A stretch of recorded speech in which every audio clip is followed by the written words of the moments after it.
আমার মনে হয় কোনো স্বামী স্ত্রীর জীবনে আল্লাহর দেয়া সর্বশ্রেষ্ঠ উপহার হচ্ছে একটি সন্তান। আর এই সন্তানটি হচ্ছে তাদের জীবনের সবচেয়ে বড় সম্পদ, যেই সম্পদের ভাগ কখনো কাউকে দেওয়া যায় না। হ্যালো এভরিওয়ান, আসসালামু আলাইকুম। সবাই কেমন আছেন? আশা করছি সবাই ভালো আছেন। আলহামদুলিল্লাহ, আমরা অনেক বেশি ভালো আছি। চলে আসলাম আবারও নতুন একটি ভিডিও নিয়ে। আশা করছি শেষ পর্যন্ত সঙ্গেই থাকবেন। আসলে পৃথিবীতে কোনো বাবা মাই চায় না তার সন্তানের কোনো ক্ষতি হোক। প্রত্যেকটা বাবা মাই চায় পৃথিবীর সমস্ত কিছুর বিনিময় হলেও তার সন্তানটা ভালো থাকুক, সুস্থ থাকুক। তো আপনারা নিশ্চয়ই দেখতেই পাচ্ছেন যে আমার হাতে একটা প্রেসক্রিপশন রয়েছে। আসলে আমার মেয়েটা বেশ কিছুদিন থেকে অসুস্থ, তাই তাকে নিয়ে হসপিটালে যাচ্ছি ডক্টর দেখাতে। আসলে সে বেশ কিছুদিন থেকে একটু অসুস্থ, তাই আমরা তাকে বাসায় ওষুধ খাওয়াচ্ছিলাম, ভেবেছিলাম যে ঠিক হয়ে যাবে, কিন্তু তারপরেও সে সুস্থ হচ্ছে না। তাই অবশেষে তাকে ডক্টর দেখানোর জন্য হসপিটালেই নিয়ে আসলাম। তো দেখতেই পাচ্ছেন যে আমরা হসপিটালে পৌঁছে গেছি। এখন আমরা এখানে অপেক্ষা করছি সিরিয়ালের জন্য। যেহেতু আরও 2-3 জনের পর আমার মেয়েকে নিয়ে ঢুকতে হবে ভিতরে, তাই এখানে বসে আমরা একটু অপেক্ষা করছিলাম। কিন্তু আমার মেয়ে তো বসে থাকার মানুষ নয়, সে দৌড়ে বেড়াচ্ছে আর পিছনে পিছনে তার বাবাও দৌড়াচ্ছে। তো আমি একটু বসেই ছিলাম, কারণ আমার শরীরটা একদমই ভালো ছিল না। অবশেষে সে একটু বসলো। জি, থ্যাংক ইউ দত। এই যে আঙ্কেলকে থ্যাংক ইউ দত। আর অবশেষে আমাদের সিরিয়াল এসে যায় এবং মেয়েকে ডক্টরও দেখিয়ে নিলাম। তো দেখতেই পাচ্ছিলেন যে পেশেন্ট ডক্টরের সঙ্গে কিভাবে কথা বলছিল। ডক্টর তো অবাক যে পেশেন্ট কিভাবে এত ঝরঝরা কথা বলছে।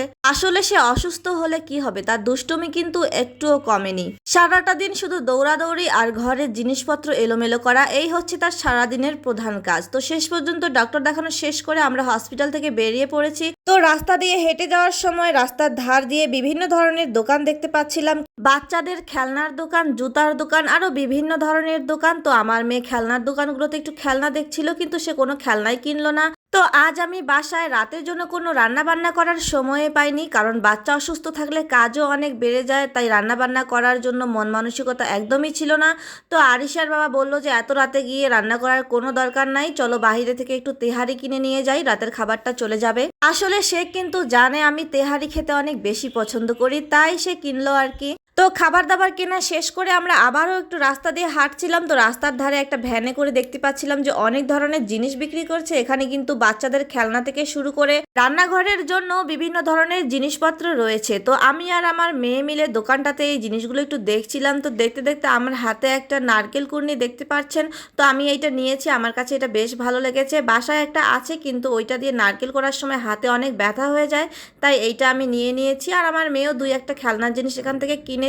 তো খেলনা কেনা শেষ করে আমরা রাস্তা পার হয়েছি। তো আমরা রাস্তার এই ধারে এসে দেখি যে ভ্যান গাড়িতে করে মেয়েদের এবং বাচ্চাদের বিভিন্ন ধরনের পোশাক আইটেম বিক্রি করছে। তো দাঁড়িয়ে এখানে একটু আমরা দেখছিলাম। তারপর এখান থেকে কিন্তু আমার মেয়ের জন্য 2-3টা শীতের গেঞ্জি কিনেছি ফুল হাতা। আসলে বাসায় রাফ ইউজের জন্য এখান থেকে কম দামে খুব ভালো ভালো পোশাক কিনতে পাওয়া যায়। আসলে রাতের বেলা ঢাকা শহরে হাঁটতে বের হলে রাস্তার ধারে এত সুন্দর সুন্দর জিনিসের দোকান বসে যে আপনি কখনোই চাইলেও খালি হাতে বাসায় ফিরে যেতে পারবেন না। তো দেখতেই পাচ্ছেন আমরা শেষ পর্যন্ত রিকশায় করে বাসার উদ্দেশ্যে রওনা দিয়ে দিয়েছি। তো আমরা বাসায় এসে পৌঁছেও গেছি। আর আমরা বাসা থেকে বের হওয়ার সময় রাতের খাবার খেয়ে বের হইনি, তাই এখন ফ্রেশ হয়ে খাওয়া দাওয়া সেরে নেব। আর আমরা আসার সময় যে দোকান থেকে খাবার কিনেছি, এই দোকানের তেহারিটা খেতে কিন্তু ভীষণই মজা। আমরা প্রায় এই দোকান থেকে কিনে নিয়ে আসি। তো যাই হোক, সবাই আমার মেয়ের জন্য একটু দোয়া করবেন, আল্লাহ যেন তাকে দ্রুতই সুস্থতা দান করেন। তো আজকের ভিডিও এ পর্যন্তই। ভিডিওটি যদি ভালো লেগে থাকে তাহলে অবশ্যই লাইক, কমেন্ট, শেয়ার করে পাশে থাকবেন।